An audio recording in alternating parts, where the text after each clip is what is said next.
Hey everyone, this is the Burning Donut reporting as live as possible in recorded format, and I'm going to have to do a video that, everyone wants to talk about the subject, but no one really wants to be held accountable for it. I'm going to talk about Kero the Wolf.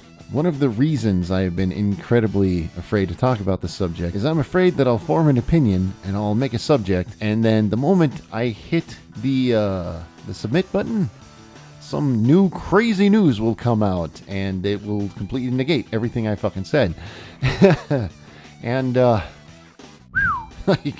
holy shit, trying to look into this Kero the Wolf thing is a goddamn fucking nightmare. I mean, as always, Kiwi Farms is a good place to start. Unfortunately there you're going to get a whole bunch of oh yeah, no, he's definitely guilty, he's definitely going to jail, that sick motherfucker, fucking kill him, hang him by his toenails, gut him in front of his family, and then burn the remains. And, and honestly, I can't say that there's a lot of people on his side with this. And given the situation, I kind of understand why. A lot of people started out on his side. Kotharix is a person who I hold in pretty high regard, and in the furry fandom is a pretty highly regarded source. And if he's on your side, it's generally a good idea to not lie to the guy, and Kero the Wolf lied to him. Like so much shit just turned out to not be true, and it, every time you would start to be he might actually be innocent, you would just see this new extra thing and you'd be like, oh. If you're looking for a definite, is Kero guilty or is Kero innocent, that is not this video. What I will say though is I think he's innocent, but, and there's a big caveat there, but he's definitely, I don't think he did it, but he's definitely not innocent. I mean, he has definitely expressed an interest in the artwork and stuff. I don't know what I can really add to this actual discussion that hasn't been said a million times.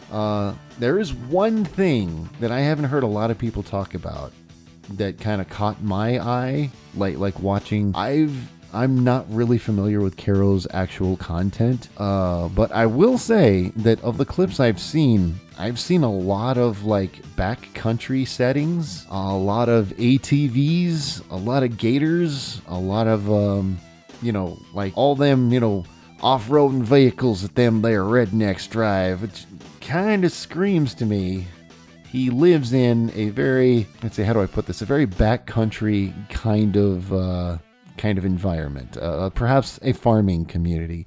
And for a person who has these interests, that's kind of like a pedophile living next to a Toys R Us. It's not a, it's pretty questionable to me. Not only that, but his roommates kind of seem fairly questionable. But they kind of sound like pretty typical fucking furries, I guess. I will say though, one of the things that actually is coming out about this whole situation is this snake thing guy. And holy shit, Kero the Wolf might sound like a bad person, but the snake thing guy, this guy sounds like a fucking monster. Holy shit. If you watch the Mr. Medicare video on him, wow. I'm not going to get into it too much because, holy shit, it's fucked up. I mean, if you thought the Kero stuff was fucked up, the snake thing stuff, basically, it's pedophilia, bestiality, necrophilia, and God only knows whatever the fuck else. And when I start being in a discussion where all that stuff takes place, I kind of tend to be like, oh my fucking God, just kill me now. I can't take listening to this anymore.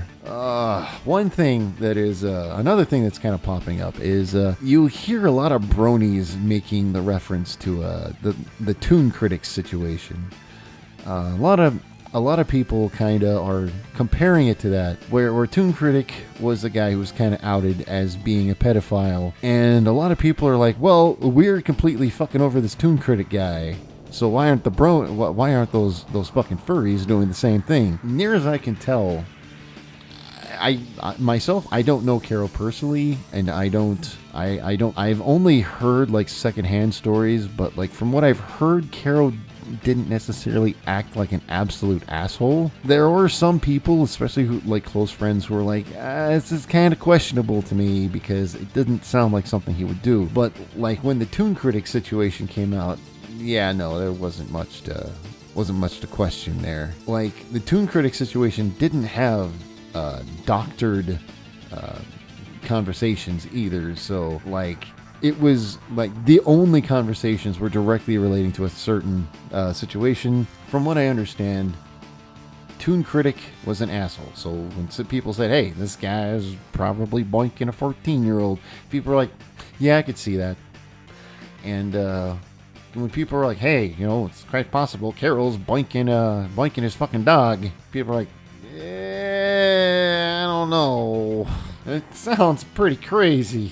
Another reason I'm kind of bringing this up is, I guess a former friend of mine has actually brought me up in the conversation, and it's interesting as the brony fandom is dying, and I hate to say it, it is. A lot of the drama associated with the fandom is suddenly not as popular to talk about anymore, and it doesn't quite pay the bills. And a former friend of mine, I guess, is kind of trying to get involved, and he's mentioned me in his videos, and it's kind of flattering up to a certain point where he has some commissioned artwork. It's really bizarre because he says he's a good friend of mine and I had to let him go, and because he has questionable tastes. And it's like, I could try to fucking slander this guy, and like because I mean there is actual documented evidence. Basically, this guy, who at the time that he kicked me out of Limbo, was dating a woman into adult diapers and fetishes, and the same woman he was trying to say was so much better and smarter than me and handled herself much better in these situations.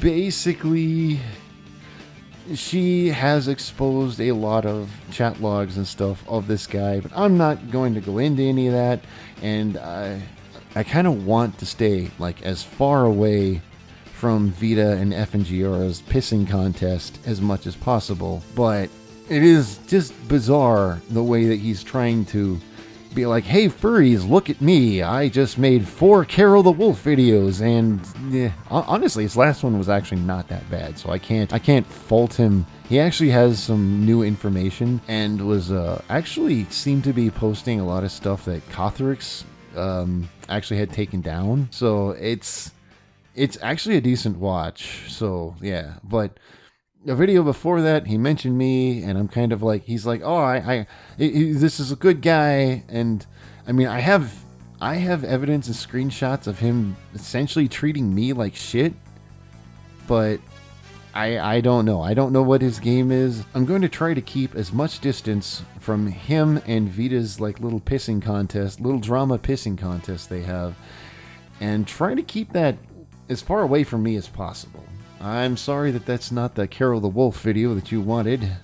I honestly don't have any new evidence. Fucking snake thing is a amazingly disgusting pile of shit, and I'm glad that like whatever this group is, I hope people will look into more as to this group that he was a part of than just into Kero, because like holy shit, like that it's a shit show and a half. I'm just gonna say that's kind of it.